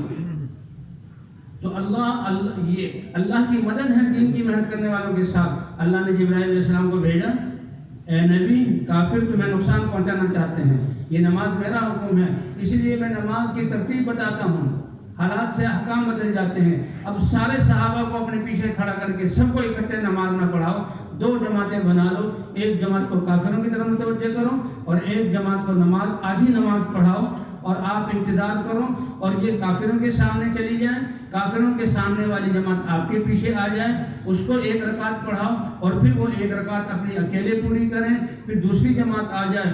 اب جب عصر کی نماز ایسے پڑھی تو کافر تو وہ انتظار میں تھے، وہ تو دانت پیس رہے تھے، ان کے دانت کھٹے ہو گئے کہ یہ کیا؟ حضرت خالد بن ولید کہتے ہیں وہ کافروں کے ساتھ تھے کہ میں سمجھ گیا کہ اس ہستی کی رہبری تو آسمانوں سے ہو رہی ہے۔ جو اتنا پیارا عمل کہ اللہ حالت جنگ میں بھی اپنے بندے کی ملاقات کو چھوڑنے پر راضی نہیں، تو ہم کتنے فرضوں کو ضائع کریں، ہمارے گھروں میں کتنی نمازیں جو ہیں قضا ہو رہی ہیں۔ اور بھائی جیسے یہ دعوت ایمان کے بڑھانے کا، یقین کو بڑھانے کا یہ عمل ہے، اس لیے کہتے ہیں سرمایہ کو حاصل کر لو موت سے پہلے، اور موت کب آ جائے کبھی پتہ نہیں۔ اسی طرح جسم کے استعمال کو صحیح کرنے والی چیز نماز ہے۔ یہ صرف رکوع سجدہ نہیں ہے، یہ ایکسرسائز نہیں ہے، اللہ کے احکام پر قیام، اللہ کے احکام پر رکوع، اللہ کے احکام پر سجدہ، اللہ کے احکام پر تحیات، کیا خوبیاں اللہ نے اس میں رکھی ہیں۔ اور سب سے بڑی خوبی کہ مسلمان دل، نگاہ اور زبان اور کان اور آگاہ، ہاتھ اور پاؤں کو یہ 10 منٹ کے لیے اللہ کے حکم کا پابند کرتا ہے، اللہ فرماتے ہیں جس نے نماز کو درست کر لیا میں اس کے جسم کے استعمال کو درست کر دوں گا۔ یہ بادشاہ ہوگا تو تخت پر بیٹھ کر غرائے گا نہیں، اور میری دی ہوئی اس حکومت سے یہ تکبر نہیں کرے گا، میری مخلوق پر ظلم نہیں کرے گا، بلکہ یہ میری مخلوق پر اپنے آپ کو قربان کر کے ان کو راحت اور آرام پہنچائے گا۔ پھر بازاروں میں ملاوٹ نہیں ہوگی، پھر لوگ روئیں گے نہیں، کہ بیوہ روئے گی نہیں کہ میرے یتیم بچے سے پیسے بھی زیادہ لے لیے اور ڈنڈے مار کے سودا بھی جائیں 10 نمبر کا دیا۔ آج جو ہم رو رہے ہیں ملاوٹوں سے اور کم تولنے سے اور 10 نمبری چیزوں سے، یہ نماز کو چھوڑنے کی وجہ سے۔ مسلمان ایسا کریں، اس لیے بھائی یہ دین کی دعوت، یہ دعوت ایسا دعوت سے طاقت والا عمل کوئی ہے ہی نہیں، اسی دعوت سے سارا باطل ٹوٹتا ہے۔ نبیوں کی دعوت سے فرعون کی فرعونیت ٹوٹی، ابراہیم علیہ السلام کی دعوت سے نمرود کی نمرودیت ختم ہوئی۔ کیا اس کی نمرودیت تھی؟ ایک قصہ لکھا ہے کہ کیا ہے کہ میں بادشاہ ہوں، یہ فوج میری ہے، زمینیں میری ہیں، اور نظام ایسا بنایا ہوا کہ زمیندار سارا جہاں وہ غلہ بادشاہ کے اسٹوروں میں جمع کرتا ہے کہ بھائی جو یہ رعایا ہے یہ میری ہے، میں ان کا بادشاہ ہوں، ان کو جو ہے میں خوراک اور غلہ میں دوں گا۔ اس لیے جب وہ لائنوں میں لگواتا ہے اور لائنوں میں لگوا کر جب جو ہے وہ دینے لگتا ہے تو جہاں خود نمرود ہے کہتا ہے مجھے سجدہ کرو۔ لوگ سجدہ کرتے ہیں جو اللہ کو نہیں جانتے تو اندھے ہوتے ہیں، اور جہاں وہ خود نہیں ہے تو اس کی مورتی ہیں کہ بھئی یہ اب اس کی مورتی مٹی کی بنی ہوئی ہے، لیکن لوگوں کا اعتقاد ایسے انسان اندھا بن جاتا ہے۔ ایک روایت ہے، یہ روایت اور ہمارے دادا سناتے ہیں کہ ابراہیم علیہ السلام بھی ابھی دعوت شروع نہیں کی تھی یا شروع کی تھی تو بہرحال کرنے کے لیے آئے، جو ان کی باری آئی اور نمرود سامنے تھا۔ نمرود نے کہا کہ تمہیں قاعدہ پتہ نہیں کہ کیا کہ مجھے سجدہ کرو اور پھر اپنے یہ جتنا تمہارا وہ غلہ بنتا ہے لے جاؤ۔ ابراہیم علیہ السلام نے کہا میں تو اللہ کا رسول ہوں، تم تو انسان ہو، تمہیں سجدہ نہیں کر سکتا۔ اس نے کہا پھر تمہیں غلہ بھی نہیں مل سکتا۔ اب ٹھیک ہے، میں ایک روٹین کے مطابق آیا کہ تم غلہ نہیں دے رہے تو میں جا رہا ہوں، تم میرا رب نہیں ہو، تمہارے سامنے سر نہیں جھکا سکتا۔ اور جب واپس جاتے ہوئے تو اس خیال سے کہ گھر والے فوراً دور ہی سے خالی جو ہے وہ توڑا دیکھیں گے، اکٹھا دیکھیں گے تو پریشان ہوں گے، جاتے ہوئے راستے میں ایک ریت کے پیلے سے وہ بھر لیا اور اس کو یہ بند کر کے گھر لے گئے اور ایک طرف ڈالا، تھکے ہوئے لیٹ گئے اور چھوڑا کس طرح کر کے وہ اللہ کے حکم کے خلاف میں ایسا کروا رہا تھا۔ تھوڑی دیر بعد گھر والے نے اٹھایا، روایت ہے گھر والے نے اٹھایا کہ یہ روٹی پکی ہوئی ہے، آپ کو ڈیزائن کر لیں، تو روٹی کیسے پکی؟ انہوں نے فوراً جواب دیا کہ آپ جو گندم ڈال تھی وہ ہم نے پیسی اور گوندھی اور پکائی۔ فوراً سمجھ گئے میرے رب نے اپنی قدرت سے اس ریت کے ذرے کو جو ہے وہ گندم کے دانے بنا دیا۔ یہ ہے برکتیں۔ اے مجھ پر ایمان والوں، میں تمہیں کھادوں کا محتاج کروں گا، میں تمہیں غیروں کی دوائیوں کا محتاج کروں گا، تم میرے سامنے گردن جھکانے والے ہو، میں دنیا کا محتاج کروں گا؟ کیا میں تمہیں غلہ دینے کے لیے 6 مہینے انتظار کرنے کا محتاج ہوں؟ میں اپنی قدرت سے تمہیں رزق پہنچاؤں گا۔ بتاؤ وہ 6 نوجوان 7 نوجوان جو اپنے ایمان کی حفاظت کے لیے نکلے تھے ایک ظالم بادشاہ سے بچانے کے لیے کہ کہیں وہ سزا دے کر ہماری زبان سے اللہ کے شان میں گستاخی نہ کرا دے، ایک غار میں گئے، ہم نے 309 سال ان کو سلا کر زندہ رکھا ہے۔ تو زندہ رکھنے والی ذات کون سی ہے؟ کہ وہ 6 نوجوان تھے، جی ہاں، 7واں دریا ان کے ساتھ ہو گیا، چرواہا ان کے ساتھ ہو گیا تھا۔ اصل میں کیا تھا کہ علماء سے رابطہ رکھو، اہل اللہ سے ملو، ان سے پوچھو، اہل علم سے پوچھو۔ تو وہ نوجوان اس وقت کے علماء سے بھی ملتے، علماء کہتے ہیں کہ کائنات کو بنانے والا تو ایک اللہ ہے اور کائنات کا ایک نظام ہے۔ بادشاہ کہتا تھا میری بادشاہ اور میں بڑا ہوں، اور کچھ جادوگروں کے ذریعے سے، ٹوٹکوں کے ذریعے سے لوگوں کو جب مار کر اپنے تابع کیا ہوا تھا۔ اور یہ جو اس طرح کرتے ہیں ان کے دلوں میں اتنا ڈر ہوتا ہے، اپنی حکومت کے جانے کا کوئی حد نہیں، اللہ ان کو ڈر کے عذاب میں مسلط کر دیتے ہیں۔ اب یہ چونکہ علماء کی مجلس میں بیٹھتے تھے تو وہ تو حق ہیں، اور علماء جو بتاتے ہیں اللہ ہے وہی کرنے والا، ان کے دل میں ایمان بیٹھ گیا۔ اچھا تھے یہ شاہی خاندان کے وزیروں کے بیٹے تھے اور ان کی اعلیٰ تربیت کی گئی تھی، یعنی بادشاہ جو ہے دنیا کے ہنر ان کو سکھائے گئے تھے۔ اور کیونکہ یہ امتحانوں میں اعلیٰ نمبر پر پاس ہوتے تھے، بادشاہ کو پتا تھا بڑے عزیز استعداد ہیں، تو کہا ان کو میں اپنا مددگار بناؤں گا، ان کی صلاحیتوں سے میں فائدہ اٹھاؤں گا۔ یہ حکومتیں اس طرح صلاحیتوں سے فائدہ، ایک صلاحیتوں کو اللہ کے لیے لگانا اور ایک صلاحیتیں جو ہیں ان بندوں کے لیے لگانا، آج ہم اس دھوکے میں پڑے ہوئے۔ تو ان کو احساس ہو گیا کہ یہ مجھے ویسے عظمت نہیں کرتے، ویسے تعظیم نہیں کرتے، ویسے نہیں جھکتے جیسے اور لوگ، اس کو احساس، کیونکہ عشق اور مشق چھپتے نہیں ہیں۔ ایمان اللہ کا عشق ہے، یہ چھپے گا نہیں، اور مشق جہاں ہوگی وہ چھپے گی نہیں، چاہے اس کو کتنا بند کر کے رکھو، اس کی خوشبو پھیلے گی اور عشق کا پتہ لگ جائے گا۔ اللہ کے رسول صلی اللہ علیہ وسلم لیلۃ المعراج میں براق پر سوار ہو کر جبرائیل اور میکائیل کے ساتھ جا رہے ہیں، اور جب مصر پر سے گزر ہوا تو بائیں جانب سے ایک جنت سے، ایک قبر سے جہاں خوشبوؤں کی فوار اوپر جاری ہے، اوپر سے رحمتوں کی، اے جبرائیل یہ کیا ہے؟ اے اللہ کے رسول، یہ ایک ایمان والی باندی کی قبر کی خوشبو ہے، جس نے ایمان کے خاطر اپنی جان دی، تو جب سے یہ قبر بنی ہے اس وقت سے یہاں سے خوشبوئیں اور آسمان سے رحمتیں اتر رہی ہیں۔ اے جبرائیل کیا واقعہ ہے؟ کہا موسیٰ علیہ السلام جب دعوت لے کر آئے، ایک تو فرعون کی بیوی آسیہ سمجھ گئی کہ موسیٰ علیہ السلام سچ کہہ رہے ہیں، اور یہ فرعون کا سب فرار اور دھوکے باز اور یہ بڑا کمینہ آدمی ہے، وہ ایمان لے آئی۔ اس لیے حضور صلی اللہ علیہ وسلم نے خدیجہ کے انتقال پر، اے خدیجہ تم جنت جاؤ گی، میری بیوی ہو، تمہیں اللہ میرے مقام پر میری جنت میں لے جائے گا، لیکن تمہیں تمہاری شوکن ملے گی، اس کو بھی سلام کہہ دینا۔ اللہ کے رسول آپ کی شوکن کو، میری شوکن کون؟ آپ کی تو کوئی بیوی نہیں۔ کہا جو آسیہ نے محل کے آسائشوں کو چھوڑا اور اللہ پر ایمان لائی اور فرعون سے کہہ دیا چاہے تم کچھ کرو، اس نے کہا تمہارے ہاتھوں پاؤں میں میخیں گاڑ کر تمہیں ترسا کے ماروں گا، کہ جیسے جان لے لو، میں تمہیں ایمان نہیں لاؤں گی، میں اللہ پر ایمان لائی۔ کہ ان کی جہاں انتقال ہوا، مصر کے محلات کی آسائشیں چھوڑی، تو اس عورت کو اللہ نے جنت میں میرے ساتھ کر دیا۔ یہ کوئی معمولی بات ہے؟ اللہ کے لیے قربانی، اللہ یہی چاہتے ہیں، قربانی کی شکل دیکھنا چاہتے ہیں۔ یہ دی ہوئی کس کی ہے؟ ہم قربانی کریں گے تو کہاں سے لے کر آئیں گے؟ یہ جان کی قربانی کریں گے تو اللہ کی دی ہوئی جان ہے، کسی اور کی دی ہوئی، یہی ہمیں دھوکہ لگا ہوا ہے۔ تو اس بات کو سمجھنا ہے۔ ایک تو یہ، دوسرا یہ کہ یہ ایک محمد صلی اللہ علیہ وسلم، یہ فرعون کی بیٹی کی باندی نوکرانی کی قبر کی خوشبو ہے۔ اللہ، ایک نوکرانی اتنا بڑا درجہ حاصل کر لے، ایک نوکرانی، یہ بلال غلام اتنا بڑا درجہ حاصل کر لے ایمان سے، ایمان کی وجہ سے کہ اے بلال تمہارا وہ کون سا عمل ہے کہ جنت کے جس درجے میں داخل ہوا، تمہارے قدموں کی آہٹ میں نے اپنے آگے سنی ہے۔ اس لیے کہتے ہیں کامیابی کے اسباب اللہ نے ہر ایک کو دیے، کس ہوگے میں پڑے ہوئے ہیں، اس کو ضائع کر کے اللہ کے پاس پہنچیں گے، کیا منہ دکھائیں گے؟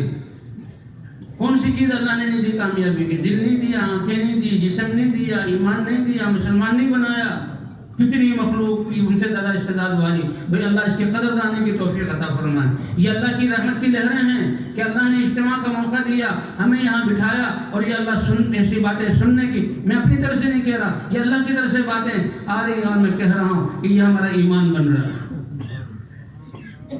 کہ وہ نوکران اس کو بھی ایمان لے کہ موسیٰ علیہ السلام سچ کہہ رہے ہیں، موسیٰ علیہ السلام سچ کہہ رہے ہیں، وہ ایمان لیا ہے۔ اب ایمان لائے تو ایمان کہاں چھپتا ہے؟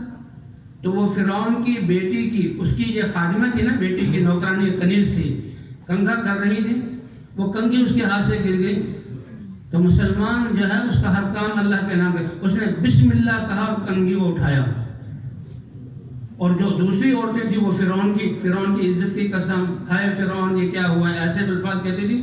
تو اس بیٹی نے کہا یہ کیا تم نے کون سا کلمہ کہا؟ کہ میں نے اس اللہ کا کلمہ کہا جس کی طرف موسیٰ علیہ السلام بلاتے ہیں، اور اصل رب میرا وہ ہے۔ کہ میرا باپ جو تنخواہ دیتا، کہ تو وہ تو کچھ بھی نہیں۔ کہ اچھا پھر میں اپنے باپ سے شکایت کر دوں؟ کہ جب پتہ لگ دے گیا ہے تو شکایت کر دو، میں اس ایمان کو چھوڑ نہیں سکتی۔ یہ ایمان کی خوشبو ہے جو آ گئی، بسم اللہ۔ اب ہم دیکھیں کہ ہمارے جب پریشانی کے حالات میں ہم کس کو پکارتے ہیں، کس کی طرف جاتے ہیں؟ مشورے میں کیا ہوتا ہے؟ اور بھائی یہ ہو گیا، فلاں آدمی یہ کام کرے گا، فلاں آدمی کام کرے گا، اللہ کہاں گیا؟ تو بہرحال اللہ نے ہمیں اسلام دیا، اس نے اللہ بسم اللہ کہا، اس نے بتا دو، فرعون کو بتا دیا، فرعون تو بفر گیا کہ جس موسیٰ کو قتل کرنے کے لیے میں نے بنی اسرائیل کے کتنے بچے ذبح کیے، اور جس فرعون موسیٰ علیہ السلام کی دعوت کو روکنے کے لیے میں نے سارے جتن لگا دیے، اور میری بیٹی کی خادمہ کنیز کا بلاؤ اس کو، اور کہا دیکھو یا تو مجھے رب مانو، میں بادشاہ ہوں، سب کچھ میں دے رہا ہوں، کہا تمہیں رب نہیں مان سکتی، کہا پھر دیکھو میرا عذاب، کیونکہ اللہ نے فرمایا فرعون ذی الاوتاد ایسا بدبخت اور ایسا کمینہ تھا کہ جو اس کی اوپر کے سامنے سجدہ نہ کرتا، ہاتھ پاؤں میں میخیں گاڑتا تھا۔ کیا تم میری سختی کو سمجھی نہیں؟ یہ دھوکہ ہے۔ کہا اے فرعون کچھ بھی کر دو، میں اس ایمان کو نہیں چھوڑوں گی۔ یہ ایسا مدح اللہ کا، کہا میں تمہارے میخیں نہیں گاڑوں گا، میں تمہارے جسم کو، لوہے کی تختیوں کو آگ میں تپا کر سرخ کر کے اس کے بیچ میں تمہیں رکھوں گا، تم راکھ بن جاؤ۔ کہا کر لو لیکن ایمان نہیں چھوڑوں گی، کہا کر لو لیکن ایمان نہیں چھوڑوں گی۔ کہتے اس نے کہا اچھا اتنا کرو، میرے بچے ہیں، کہا تمہارے خاندان کو ختم کروں گا، میرے بچے میرے شوہر کو ایمان کے سے ختم کر رہے ہو، ایسا ختم کر رہے ہو، ایسا کرنا کہ ہماری ساری رات کو ایک ہی جگہ دفن کر دینا۔ کچھ یہ میں کر دوں گا لیکن دنیا کو بتاؤں گا کہ جو مجھے نہیں مانا۔ تو جبرائیل نے فرمایا یا رسول اللہ اس قبر کی خوشبو ہے جو آسمانوں کی طرف جا رہی ہے، اس قبر کی خوشبو ہے جو آسمانوں کی طرف جا رہی ہے۔ اللہ کے رسول اللہ کے دربار میں حاضر ہوئے، تحیات للہ والصلوات والسلام، یہ طیبات یہ پیش کیا اللہ کے دربار میں۔ تین چیزیں یعنی جانی، مالی اور قولی عبادتیں پیش کی۔ اللہ کی طرف سے تین انعامات ملے، السلام علیکم ایھا النبی ورحمۃ اللہ وبرکاتہ۔ یہ نماز میں اللہ کے تین انعامات کو ہم دہرا رہے ہیں۔ اگر یہ کیفیت، کیا کیفیت ہوگی اس نماز میں؟ یہ کوئی نماز کو چھوڑنا چاہے گا؟ ہمیں تو پڑا ہوتا کہ میں کب امام سلام پھیر رہا، آئے ایک منٹ زیادہ کیوں کر دی؟ تو اللہ نے تین انعامات، السلام علیکم ایھا النبی ورحمۃ اللہ وبرکاتہ۔ اللہ کے رسول نے یہ انعامات ساری انسانیت کے لیے نیک بندے کو، السلام علینا وعلی عباد اللہ الصالحین۔ کیا سخاوت ہے اللہ کے رسول کی۔ بہرحال امت کے لیے کیا، اور تو قصہ تو بہت بڑا ہے، اور بھی واقعات ہیں، معراج کا واقعہ، جنت دوزخ کی سیر۔ اللہ نے فرمایا تیری امت جو تیرے دین کا کام کرنے والی ہوگی وہ میری بہت پسندیدہ امت ہے، جاؤ ان کے لیے 50 نمازیں لے جاؤ، جاؤ ان کے لیے کیا لے جاؤ؟ 50 نمازیں۔ 24 گھنٹے ہیں دن کے، اور نماز پڑھنا، وضو سے رہنا، تو بس وہ تو میرے گھر میں کو سجدے ہی میرے پالے گا کون؟ اللہ۔ تو آگے وہ لوگ تو خوش ہوئے، میری امت کو 50 نمازیں ملی، 50 نمازیں۔ موسیٰ علیہ السلام نے بنی اسرائیل کو آزمایا ہوا تھا، کم کروائیں، 9 دفعہ کے بعد 5 نمازیں رہ گئی۔ حضرت موسیٰ علیہ السلام نے عرض کیا کہ اے اللہ کے حبیب آپ 5 نمازوں میں سے کم کرا لیں، یہ امت نہیں پڑے گی، میں نے آزمایا۔ کہا نہیں، اب تو مجھے شرم آتی ہے، کیا میری امت ایسی ہوگی کہ 5 دفعہ بھی اللہ کے دربار میں نہیں آئے گی؟ کیا خیال ہے بھائی، نمازوں کا اہتمام کرنا چاہیے کہ نہیں چاہیے؟ اور مسلمان تو سب کے لیے وہ پسند کرتا ہے جو اپنے لیے اپنے گھروں میں نمازوں کو شروع کرانا چاہیے نہیں کرانا چاہیے۔ یہی محنت یہ ہو رہی ہے، اسی دعوت سے یہ استعداد آئے گی۔ آپ کا یہ دعوت حق اتنی طاقتور چیز ہے کہ اس دعوت نے آج پوری دنیا کے مسلمانوں کو جوڑ دیا۔ یہ مجمع کس لیے بیٹھا ہوا ہے؟ یہ کوئی پیسے تقسیم ہوئے ہیں یا کوئی عہدے ملیں گے یا کوئی کپڑے تقسیم کیا جائیں گے؟ یہ حق کی دعوت، اور حق کی دعوت دینے والے عام سے عام انسان، بس گشتوں میں نکلنے والے، شیروزہ لگانے والے، چلہ لگانے والے۔ اللہ نے اجتماعات پر مشرق سے مغرب، شمال سے جنوب، اے مسلمانوں تمہارے آنکھیں نہیں ہیں جلتی کہ تم دیکھو کہ تمہاری اس دعوت میں کتنی طاقت ہے، کہ تم ابھی سیکھنے کے درجے میں کر رہے ہو، اور اللہ نے تمہارے کتنے بڑے مسئلے کو حل کر دیا بغیر کسی کے ہیں وہ حکومتوں کے بیٹھنے کے، اور بغیر کسی مجلسوں مشاورتوں کے مسلمانوں کو اس حق کی دعوت پر جمع کر دیا۔ کیا آپ سب رشتے دار ہیں؟ کیا آپ کے یہاں آپ کے کاروبار ایک ہیں؟ کیا آپس میں ایک دوسرے کو کھلاتے پلاتے ہیں؟ اتنا بڑا مجموعہ اللہ کو راضی کرنے کے لیے جمع ہوا ہے یہ اس حق کی دعوت پر۔ اب اگر ہم دعوت کو لے کر کتنے لوگ بازاروں میں اور کتنے لوگ جو ہیں وہ مصیبتوں میں، گناہوں کے سمندروں میں ہیں، ان کو بلانے کے لیے حق کی دعوت پر کھڑا ہونا ہوگا۔ اور ابھی تو 5 ارب انسانیت ایسی ہے کہ صدیوں سے ہم ان کو بھولے ہوئے ہیں، اگر اس دعوت حق کو ہم کرتے رہے تو اللہ ان کے ایوانوں میں بھی حق کو پہنچا دیں گے۔ کیا خیال ہے کہ دعوت کو کرنا چاہیے نہیں کرنا چاہیے؟ تو یہ جنگ والے 3 دن کی بھیک لیں گے یا یہاں زندگیوں کے سودے کریں گے؟ کہ بھائی جنگ والوں میں اجتماع ہوا تھا، ان سے بات ہوئی تھی، انہوں نے کہا 3 دن کی بھیک لے جاؤ تبلیغ والوں، تاکہ قوم پر انسانیت کو ہدایت مل جائے، جہنم سے بچ کر جنت میں چلے جائے۔ نہیں، گھر والوں کو پتہ لگ گیا، بڑے سمجھدار لوگ ہیں، اے اللہ ہماری زندگی تو تھی ہی اس کے لیے، ہم نے اپنی جانوں پر، اپنی نسلوں پر، اپنی جان و وقت کی قیمتی سرمایہ کو خواہشات میں ضائع کر کے انسانیت پر اپنے پر ظلم کیا۔ اے اللہ ہم تو تیرے سامنے رو کر تجھے راضی کریں، معافی مانگیں گے اور آئندہ کی زندگی میں عزم کریں گے کہ اب ہمارا ہر سانس اور تیری دی ہوئی ہر صلاحیت اس حق کی دعوت کے لیے ہے۔ کیا ہم دیکھنے والے نہیں ہیں؟ کیا اس کی طاقت کو نہیں سمجھے ہم؟ کون سی چیز ہے کہ اس کو جمع کر دیا؟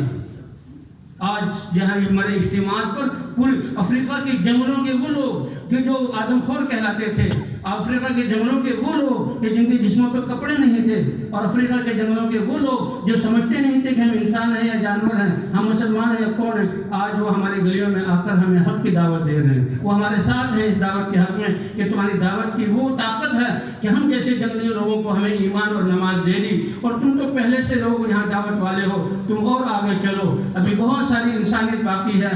حضور کی دعائیں اور رونا اس امت کے لیے تھا، اے اللہ میری امت کو اس جہنم میں نہ ڈالنا جس کو دیکھ کر آیا ہوں، ابھی بہت ساری انسانیت، ان کا حق ہے ہم پر کہ ہم اس دعوت کے حق کو لے کر یہ کوئی معمولی بات، یہ صرف بیان ہے کہ جی بیان صاحب آئے تھے، بیان کر دیا، ہم سے وقت مانگا تھا، ہم نے کہا ٹھیک ہے دے دیں گے، کچھ دائیں بائیں دیکھا اور چلو جی اجتماع ختم ہو گیا۔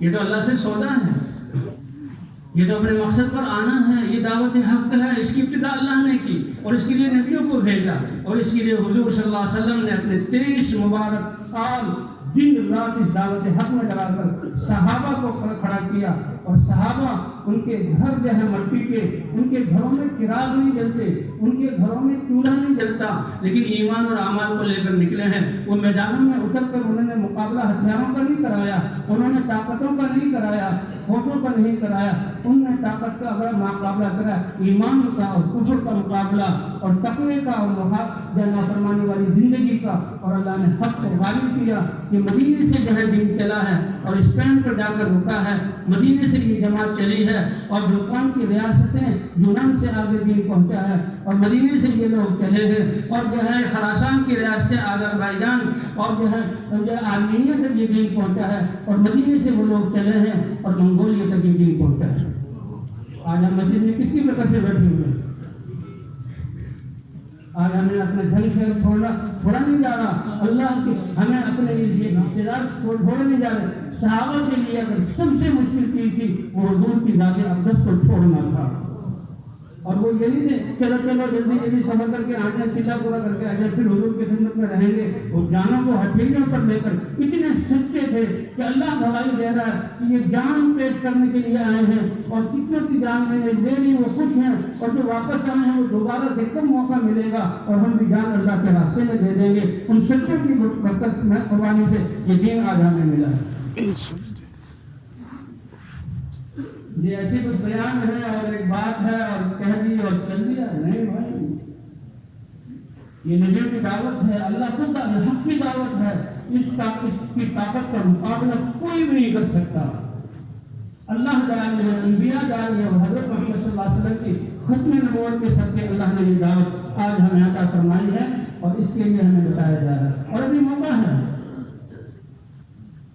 موقع تو ان لوگوں کے ہاتھ سے چلا گیا جو دنیا سے چل کے قبر میں جو اعمال کی اللہ رحم الرحمین ہے کا بخشش نہیں۔ ہم نے تو انبیاء اور شہداء اور صالحین اور نیک لوگوں کی صحبت میں اللہ کے سامنے کھڑے ہونا ہے۔ ہم ان کو خدمت بننا چاہتے ہیں کہ اللہ کے رسول کے آؤ میرے امتیوں، آؤ جنگ والوں، تم نے بھوک پیاس برداشت کی، پیاس برداشت کی، اپنے بچوں کو بھوکا رکھا، اور تم نے مشقتیں برداشت کی، اور دین کو زندہ کرنے کے لیے آج تمہاری ان قربانیوں کا بدلہ میں اللہ سے اس میدان میں اللہ کی شان کے مطابق دل رہا ہوں۔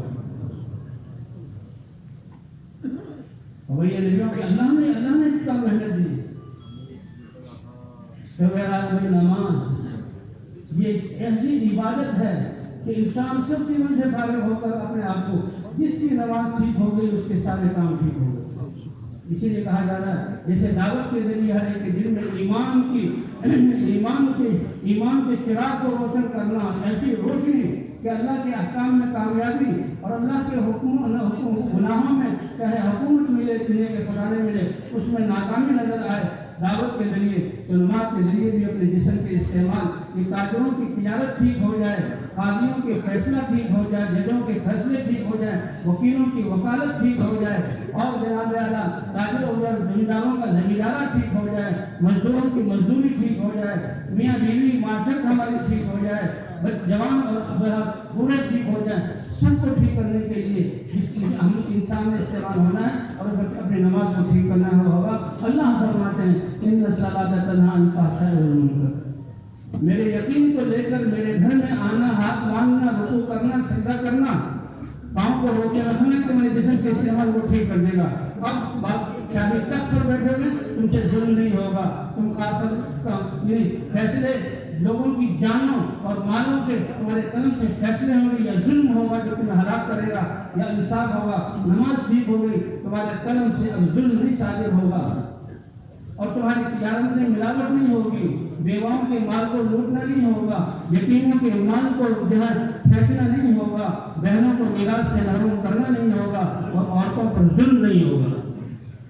ایک کارخانوں والوں تمہارا اپنے مزدوروں پر ظلم نہیں ہوگا، تم جان نشاور کرو گے اور مزدور تمہارے لیے اپنی جانیں قربان کریں گے، اور مزدوروں کی مزدوری یہ ہے اسی دعوت کی، نماز کی برکت سے دعوت ہے اور نماز ہے، اور پھر اللہ کا سارا دین ہے کہ نماز میں دعا ہے اے اللہ ہمیں رہبری دے دیں، ہم تجارت میں کیسے چلیں، ہم معاشرت میں غیروں کی طرف دیکھنے کی ضرورت نہیں جو اپنی زندگیوں سے خود پریشان ہے، اور ہر بڑا آدمی دوسروں کے خون کو چوس کر کہ دوسروں کی تجارت کو فیل کرو اور اپنی تجارت میں جہاں میں ملا لو اور ان کو فیل کر کے تم خود یہاں بڑے تاجر بن جاؤ، وہ بتاتے ہیں مسلمان تو یہ کہتا ہے اپنا سب کچھ قربان کرو اور غیروں کا جب دوسروں کی زندگی بناؤ، یہ نبیوں کا طریقہ ہے۔ اللہ دیکھ رہے ہیں، زندگی اللہ بناتے ہیں کہ تم جب اپنے راحت اور آرام اور اپنے مال اور دوسروں کے لیے قربان کرو گے، تم نے تو تھوڑا سا قربانی دی جو تمہیں دیا، اللہ اپنی قدرت سے تمہارے کاموں کو بنائیں گے، جیسے پہلے بنائے ہیں، جیسے پہلے حضرات صحابہ کرام کے بنائے ہیں۔ حضرات صحابہ کرام نے کتنا لگایا ہے، ان کے تو کچے گھر تھے، ان کے گھروں میں تو روٹی کبھی کبھی پکتی تھی، وہ تو کھجوریں کھاتے تھے، وہ تو پنیر کے ٹکڑے وہ تو ستو پھانکتے تھے، لیکن اس کو قربان کیا اللہ نے۔ جو ظالم لوگ تھے ظلم سے اپنی رعایا سے جمع کیا ہوتا وہ سارا خزانہ صحابہ کے قدموں کو ڈال دیا اور صحابہ کی زندگی بدلی نہیں۔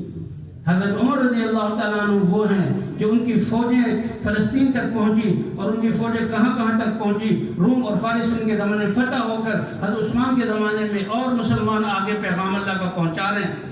شروع میں بیت المال بھرتا تھا ہفتے میں، تو ہفتے میں جھاڑو دے کر وہ خالی کیا جاتا، پھر بھرتا، اور پھر 3 دن کے بعد خالی کیا جاتا، اور پھر روزانہ ہیرے جواہرات کے ڈھیر تقسیم ہوتے، یتیموں کو ملتے، بیواؤں کو ملتے، جن لوگوں نے اپنی جانیں دی ان کی بچیوں کو ملتے، حتیٰ کہ پھر ان صحابہ کے جو خیموں میں رہتے تھے روم اور فارس، ہرقل اور کسریٰ اور رستم، ان کی شہزادیوں کو اللہ نے ان کی باندھی اور گھر میں کام کرنے والا بنایا، اور اس کی وجہ سے ان کی زندگی نہیں بدلی کہ 2 ٹکے ملے نہیں کہ انسان کی ٹوری بدل گئی۔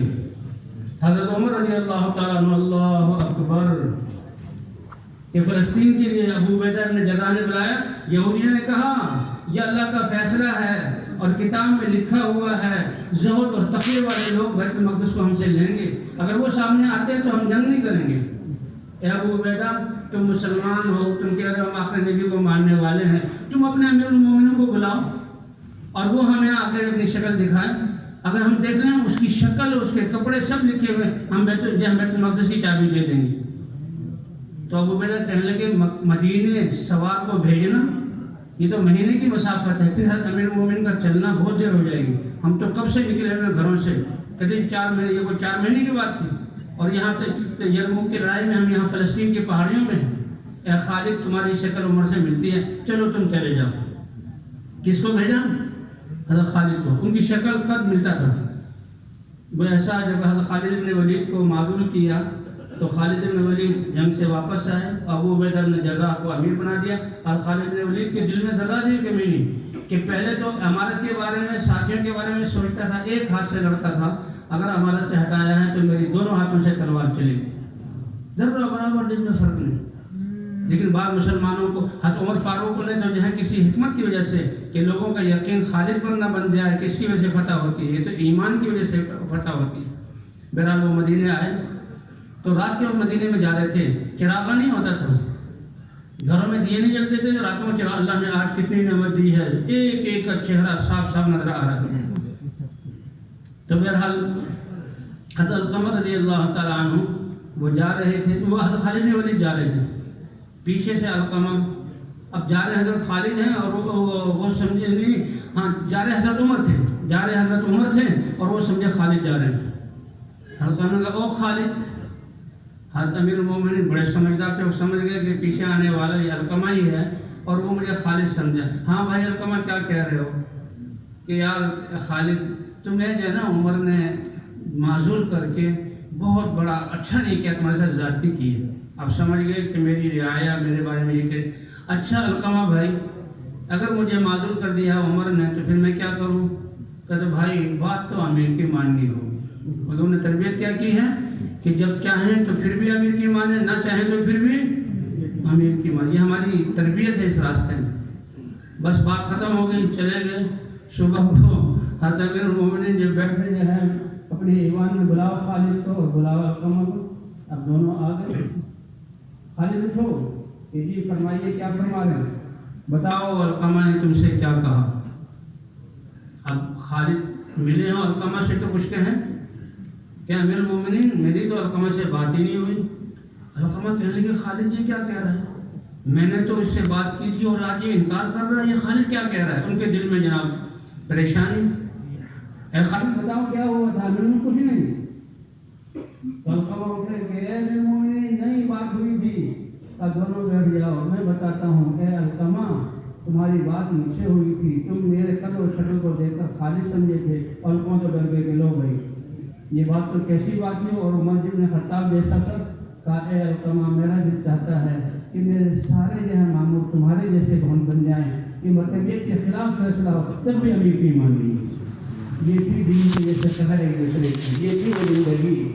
حالانکہ کتنا پھانسی دی جا سکتی تھی، قیدوں میں ڈالا جا سکتا تھا، جیلوں میں چڑھایا جا سکتا، کیوں کریں گے؟ اللہ نے دین اسلام دیا تھا۔ تو اس لیے ابو بکر درجہ دیں گے خالد تم چلے جاؤ، تم ان کے سامنے کھڑے ہو جاؤ۔ خالد بن ولید گئے، انہوں نے اپنی کتابیں کھولی، ایک نہیں جیسے جو جج بیٹھتے ہیں مختلف بیٹھے ہوئے دیکھ رہے ہیں نیچے اوپر چڑھ کے کہتے ہیں اس جیسے ہو وہ نہیں ہے اس لیے واپس جاؤ، اس جیسے ہو وہ نہیں ہے واپس جاؤ۔ آگے کہ یہ ٹھیک، اور ایک بات ہے وہ امیر بھی تھے لشکر کے، لیکن وہ تو کہتے وہ نہیں ہے کب بلاؤ۔ حضرت عمر بن خطاب رضی اللہ عنہ بہت لمبا قصہ ہے، مختصر کر کے جب وہ سامنے کھڑے ہوئے وہ دیکھ رہے ہیں کتابوں کو، شکل کو، بھویں بھی ایسی، نام بھی ایسی، رنگ بھی ایسا، عقل جو ہے اور وہ جناب قد بھی ایسا، سب کچھ ایسا، اور ایک دوسرے کو دیکھ کر حیران ہو رہے کہ یہ وہی ہے۔ آخری فیصلہ ایک نے کہا اے امیر المومنین عمر بن خطاب ساری چیزیں نشانی موجود ہیں لیکن ایک نشانی کی کمی، کیا کہ ہماری کتاب میں لکھا ہے کہ اس نے جو جوڑا پہنا ہوا ہوگا، کرتا لمبا چوڑا پہنا ہوگا، اس میں 17 پیون ہوں گے، اور پیون کپڑا جو ہے وہ یہ جو ہے کاٹن کا ہوگا، روئی کا ہوگا، اور جو ہے پیون چمڑے کے یا کسی اور کپڑے کے ہوں گے۔ تو 16 پیون ہم نے گن لیے اور 17واں پیون نظر نہیں آ رہا۔ اگر اتنی بھی کمی اللہ کی کتاب ہے تو ہم تمہیں بیت المقدس کی چابی نہیں دیں گے، بات پکڑ دی۔ سب کچھ ٹھیک، 16 پیون وہ بھی بڑے جہاں اپنے کتاب پر اعتماد والے۔ امیر المومنین کا کوئی بات ہی نہیں، بھائیوں کو بغل اٹھایا کہ 17واں پیون ایک بغل میں چھپا ہوا ہے، بس ان پر تو پانی گر گیا، دے دو اس کو چابی۔ اس وقت حضرت عمر رضی اللہ عنہ نے فرمایا تھا نحن قوم اعزنا اللہ بالاسلام لو طلبنا العزت بغیر ما اعزنا اللہ به لاذلنا۔ یہ عزت اللہ نے اسلام کی وجہ سے دی۔ وہ تم نے جو کہا تھا کہ بہترین کپڑا پہنو، بہترین گھوڑا، اس سے عزت نہیں ملنی۔ اور میں عمر کو بتا دیتا ہوں اگر پھر دنیا میں لوگوں کی طرح تم نے عزت تلاش کی تو اللہ تمہیں گرا دے گا، اللہ تمہیں گرا دے گا۔ تمہیں اللہ تعالیٰ نے کامیابی کے لیے ہمیں یہ محنت دی، ہمیں یہ آزادی ہے، دعوت والا کام کیا ہے۔ یہ نبی دعوت کی محنت لے کر آتے تھے، نبیوں کی دعوت سے، دعوت حق اس سے طاقتور کوئی چیز نہیں۔ آسمانوں کے سے فیصلے کرتے، فوجوں کے اور بادشاہوں کے اور قوم متحدہ کے فیصلے نہیں، یہ تو سب کچھ دھوکہ اور فراڈ اور دجل ہے اور دجل۔ ایک جگہ گئے بوتل منگوائی کہ یہ دودھ ہے، شکل دودھ کی ہے، گلاب اس میں ڈلا ہوا ہے اور اس میں فلاں ڈلا ہوا ہے، لیکن کیا سب یہ کیمیکل اور سب مشینری کا یہی ہے کچھ اور بتایا کچھ اور جا رہا ہے. سب ہم ہر چیز میں دلیل کس کہتے ہیں؟ فریب لینا. آج ہم فریب میں دجالی فتنوں میں پڑے ہوئے ہیں. واقعہ کچھ اور ہے، میڈیا کے ذریعے بتایا کچھ اور جا رہا ہے. اور بھائی سب کو چھوڑو، اللہ کی بات پر یقین کرو، اللہ کے رسول کی بات پر. اللہ نے جو بتایا وہ حق ہے. کہ یہ حق کی دعوت اس سے طاقتور کوئی امر نہیں ہے. نبیوں کا کام اور حضرت محمد صلی اللہ علیہ وسلم کے ختم نبوت کی وجہ سے اللہ نے یہ کام اس امت کو دیا. صدیوں بعد آج یہ ملا ہے اور ابھی سیکھنے کے درجے میں کر رہے ہیں. اللہ اس کے ثمرات دکھا رہا ہے کہ کیسے مجموعوں کا مجمع جڑ رہا ہے. اللہ اس کے قدر دانے کی توفیق عطا فرمائے. تو وہ نوجوان نکلے کہ بادشاہ نے کہا دیکھو بہت رعایت دے رہا ہوں اور تمہیں آئندہ بہت کچھ ملے گا، تو بعد آ جاؤ ورنہ پھر میری سزا.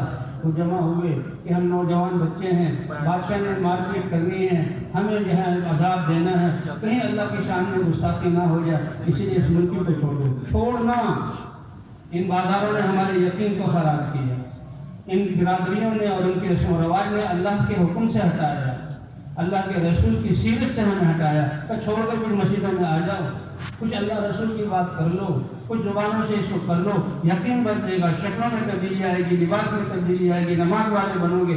جان مال تمہارا کہاں مسلمان نماز کی طرف نہیں آ رہا تھا، مسجدیں ویران ہو رہی تھی. آج کروڑوں مسلمان اس ابتدائی محنت کی وجہ سے، دعوت حق کی وجہ سے آج اللہ کے راستے میں اپنے جان اور مال لے کر نکلے. یہ آپ کا ڈھائی، یہ 2 دن یہاں بیٹھنا چھوڑ کر آنا، یہ سی دعوت حق کا نتیجہ. اگر دعوت نہ ہوتی تو آپ ایسے جمع ہو سکتے کسی میدان میں، سیاسی جلسوں میں 2 گھنٹے کے لیے جمع ہونا، کرسیاں نہ ملیں تو یہاں ہنگامہ برپا کر دینا. یہ سی دعوت حق کا نتیجہ ہے. جب اللہ نے ہمیں یہ نعمت عطا فرمائی تو مسلمان تو سب کے لیے اور اپنی نسلوں اور اپنے پڑوسیوں اور پوری انسانیت کے لیے وہ پسند کرتا ہے جو اپنے لیے پسند کرے. بس اس دعوت پر ہم نے سب کو لانا ہے.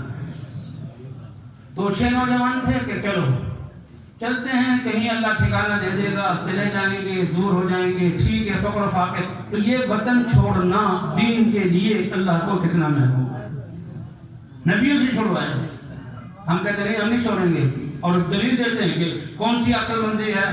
تو بھائی جتنے بھی تمہارے نوجوان گئے ہوئے ہیں اور مائیں رو رہی ہیں، بیوی پریشان ہے باہر، ان کو جا کے سمجھاؤ نا، واپس لے آؤ. اس میں تو یہ سمجھ میں آتا ہی نہیں کہ ان کو سمجھیں. نہیں وہ تو دنیا کے لیے گیا ہوا. اچھا جو اللہ کو پسند نہیں اس کے لیے گیا ہوا تو بڑے اطمینان سے، اور اللہ کے لیے جائیں جو رزق دے رہا ہے تو بڑے پریشان. یہ ہے ہمارے ایمان کا معیار. تو بہرحال وہ جا رہے تھے کہ چلو، راستے میں ایک چرواہا تھا، بکریاں چرا رہا تھا. اس نے کہا یہ لوگ تو بڑے نورانی اور روحانی لوگ ہیں اور بڑے خاندانوں کے ہیں، اور ان کو کیا ہوا شہر چھوڑ کر یہ جنگل کی طرف جا رہے. بھائیو تم کہاں جا رہے ہو؟ کہا بس کیا بتائیں، اپنے ایمان کی حفاظت کی جائے. اور تم تو اتنے اچھے ہو کہ اپنی بادشاہتوں وزارتوں کو چھوڑ کر مجھے بھی ساتھ لے لو، مجھے بھی ساتھ لے لو. وہ چرواہا بکریوں کو، انہوں نے محلات کو چھوڑا، اس نے بکریوں کو چھوڑا. بکریوں کا اللہ مالک ہے، چل رہی ہیں، ٹھیک ہے، چلتی رہیں گی. اور وہ ان کے ساتھ اللہ کے ساتھ اس کو کتا بھی ساتھ ہو گئے. اللہ نے فرمایا ایک کتے تمہیں بھی وہ عزت دوں گا کہ رہتے دنیا تک تمہارا نام میری کتاب میں ذکر ہوگا. وَقَلْبُهُمْ بَاسِطٌ ذِرَاعَيْهِ بِالْوَسِيلِ. اس قلبہم میں قلب 5 لفظ ہیں، اور جو اس کو پڑھے گا قرآن پاک کی تلاوت اس کو 50 نیکیاں اللہ تعالیٰ فرمائیں گے. اور بار بار رابعهم قلبهم، خمسة سادسهم قلبهم، سبعة وثامنهم قلبهم وقلبهم باسط. اللہ نے اپنے کلام میں کیوں کہ یہ کتا یہ ان لوگوں میں مبارک لوگوں کی صحبت میں چل پڑا، اور وہی قدرت اللہ نے اس کے لیے ظاہر کی جو ان کے لیے ظاہر کی تھی کہ جو ایمان کی حفاظت کے لیے نکلے. یہ کوئی معمولی بات ہے اللہ کے دین کے لیے کہ یہ حکومت نے سفیر بنا کر بھیجا ہے، میں فلاں ملک میں سفیر بن کے جا رہا ہوں، بہت کچھ سارے مبارکباد دے رہے ہیں. حکومت نے بلایا ہے کہ گھر چھوڑ کر آ جاؤ، فلانے کا نوکری کرو، سب مبارکباد دے رہے ہیں. مبارکباد کے وہ حقدار لوگ ہیں جو اللہ کے دین کے لیے اپنی بیوی بچوں کو چھوڑ کر صرف اپنی ذات کے لیے نہیں پوری انسانیت کو ایمان پر لانے کے لیے گزرے. سب سے زیادہ مبارکباد کے لیے لوگ مستحق ہیں. آسمان اور زمین ان کو مبارکباد دیتی. اللہ اس کی سمجھ عطا فرما دے.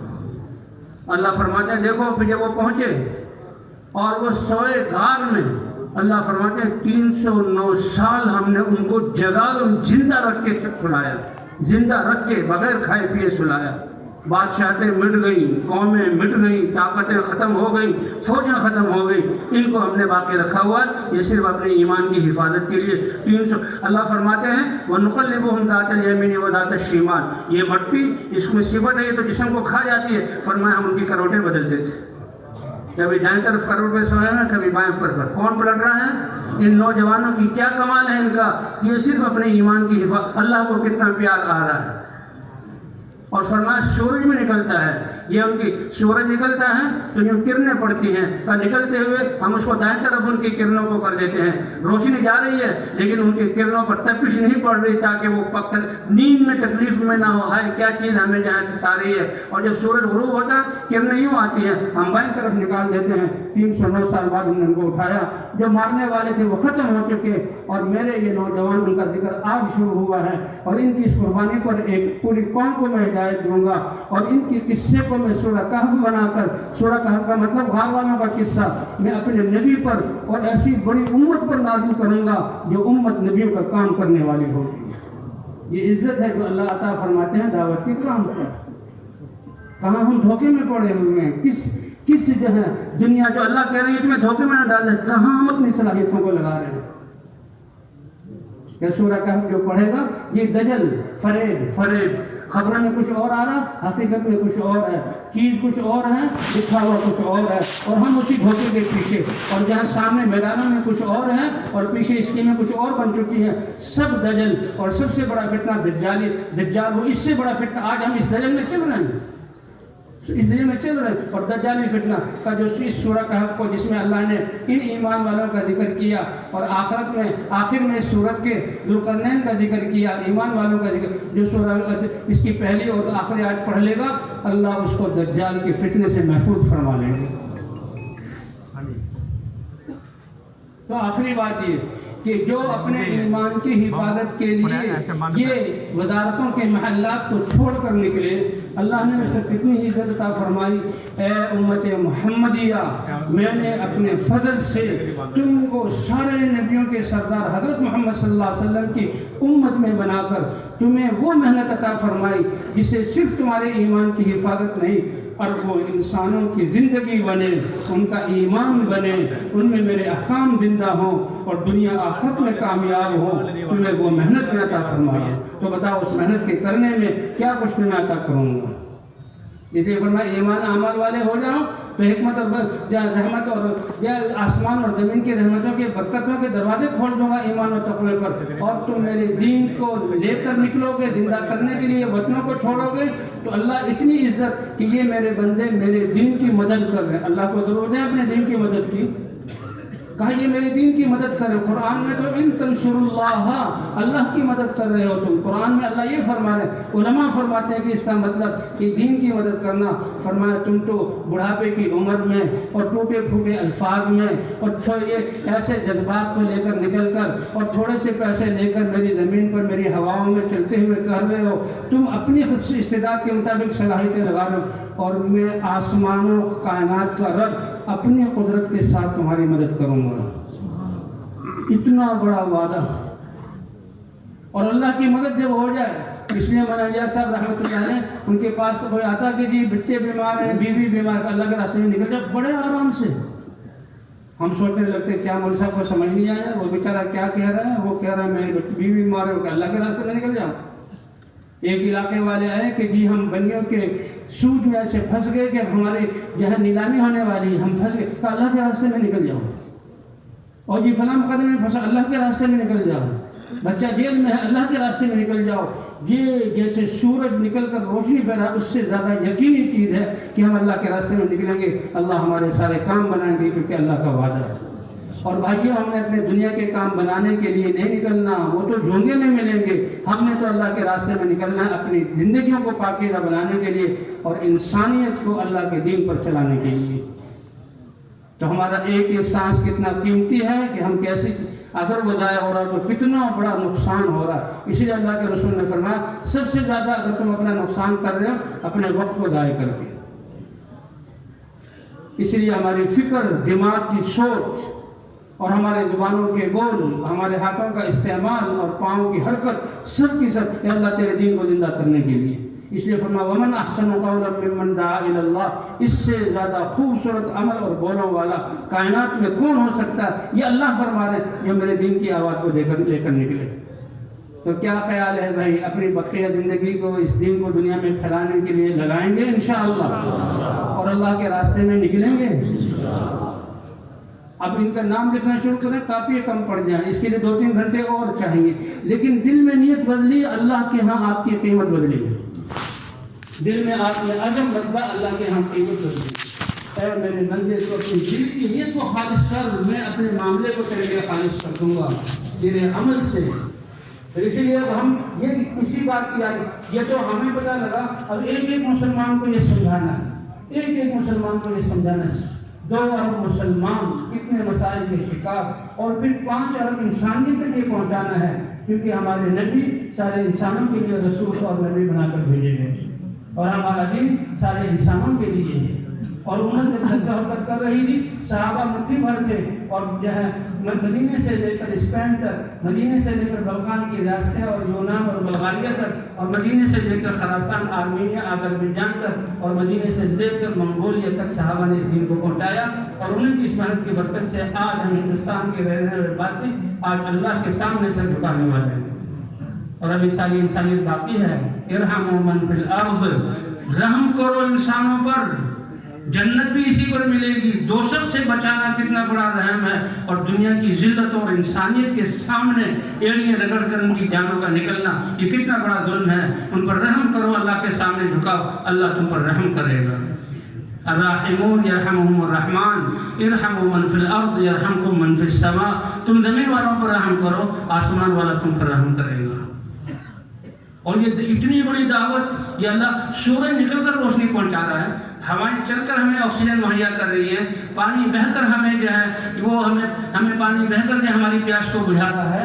تو دعوت والوں کو چلنے کا حکم کہ چل کر ہمیں پیغام پہنچانا کتنی بڑی بات ہے۔ ہمارے دروازے کھٹکھٹائے جائیں، ہمیں بلایا جائے، اور ہمیں اتنے پیار سے سمجھایا جائے۔ ایک عرب نے وہ دعوت دینے کے دوسرے نے تھوک دیا اس پر، اس نے وہ تھوک اپنے منہ پر مل لیا، اس نے بڑا بڑے غصے کے بجائے اپنے منہ پر کہ یہ کیوں، کہ یہ اللہ کے راستے میں مجھ پر تھوکا گیا، یہ تو میرے لیے ثابت کی بات ہے، یہی اس کی ہدایت کا ذریعہ بن گیا۔ اور بھائیو ان لربکم فی الدہر نفحات، تمہارے رب کی رحمتوں کی لہریں تم پر آ رہی ہیں، اور اگر فائدہ نہ اٹھا رہے تو بڑے نقصان میں جاؤ۔ شیطان بھاگ کر بیٹھا ہوا کہ خبردار ان لہروں سے اپنے آپ کو بچاؤ، نہیں ہم نے نہیں بچانا، ہم نے اپنے آپ کو پیش کرنا ہے۔ اللہ وہ ہے جو ہوائیں چلا کے ہوائیں ہمارے گھروں میں اور ہمارے ناکوں تک اور پورے جسم میں پہنچاتا ہے۔ اللہ وہ ہے جو سورج کو نکال کر اس کی روشنی سے ہمارے سارے کام بناتا ہے۔ اللہ وہ ہے جو پانی کو چلا کر ایک ایک بچے تک پہنچاتا ہے۔ اللہ وہ ہے جو اپنی رحمتوں کو ہمیں دیتا کرتا ہے۔ اسی لیے اللہ کی سب سے بڑی رحمت ہے دین والے وہ ہیں جو خود چل کر اپنا جان و مال لگا کر اللہ کی صفت کو اختیار کر کے ایک ایک تک انسان کی ہدایت کی آواز پہنچاتے ہیں۔ نبی سے زیادہ قیمتی کون ہے؟ آپ کے لیے نمبر لگایا جاتا اور اس کے اکٹھے کر لیتے، ایسا بیان ایسے دلائل دیتے کہ کافروں کے کچے اڑ جاتے، ان کا یقین ختم ہو جاتا۔ نہیں اے نبی، تمہیں خود جا کر جانا ہوگا، اور یہ ماحول تمہارے مخالف بنے گا، تمہاری ترقی کا زینہ بھی ان کی مخالفت اور مجاہدوں سے تم بھی ترقی کرو گے۔ تو بھئی کیا خیال ہے، اس کی قدر کریں گے انشاءاللہ؟ دل میں تو یہ نیت کر رہے ہیں اللہ بقیہ زندگی ہماری اسی محنت کو مقصد بنا کر ہماری گزرے گی۔ کون کون نیت کرتا ہے بھائی؟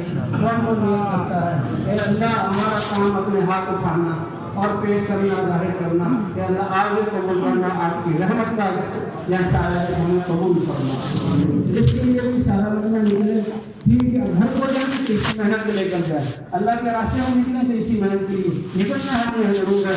تو میں ملاقات کرے اس مجمع میں سے کہ جن کے 4 مہینے کے لیے وہ 4 مہینے کے لیے اللہ کے راستے میں نقد ہو تو سب سے اچھا پہلے نقد دکھائیں کہ ہم 4 مہینے کے لیے اللہ کے راستے میں جائیں گے۔ اٹھیں بھائی، اٹھیں بھائی، ماشاء اللہ اٹھیں بھائی، لکھیں بھائی تشکیل والے نام، آج نام لکھے جائیں، کاپی میں نام آ جائیں۔ اللہ تو آسمانوں پر اعلان فرمائیں گے